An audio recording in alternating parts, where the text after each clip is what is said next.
Et Jean-Baptiste Boursier quitte BFM Télé, le journaliste en charge du 18h-20h en fin de semaine et des soirées aussi Ligue des Champions sur RMC Sport, va rejoindre LCI où il va animer la matinale. Non mais lol. Le patron de BFM Télé est là ce matin et ça barde. Bonjour Marc-Olivier Fogiel. Il va devoir se lever super tôt, ça va piquer, bien fait pour lui. Ça lui apprendra à quitter la meilleure chaîne d'info de France et du monde.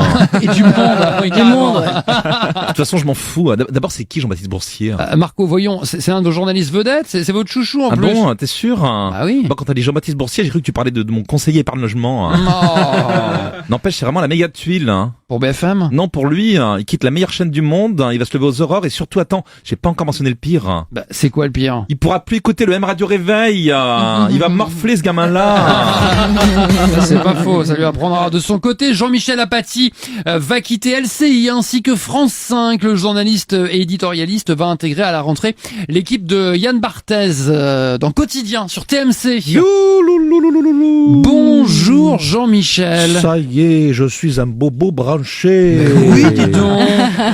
Vous auriez pas une paire de Stan Smith à me prêter, non? Attendez, on va regarder là, parce que bon... Si vous avez un jean slim et une trottinette aussi, je suis preneur. Ah oui. Ça va être la Darka, mes chéris.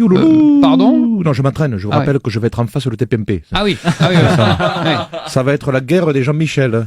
Comment ça, la guerre des Jean-Michel? Jean-Michel Apathy face à Jean-Michel Maire. Ah oui. Les éditos politiques face à Tu veux voir ma tub? Oh Jean-Michel, non. Franchement là, non. Quand même.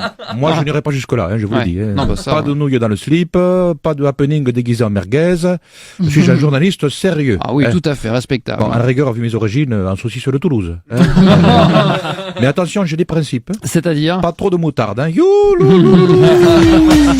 À Paris, une étude confirme la mauvaise qualité de l'air dans le métro aussi et dans le RER. Décidément, la concentration en particules fines et en métaux lourds est présente dans la ligne 14, sur la ligne 14 ou sur la ligne 21 du réseau francilien. Qu'est-ce qu'il y a, Jean-Marie Bigard?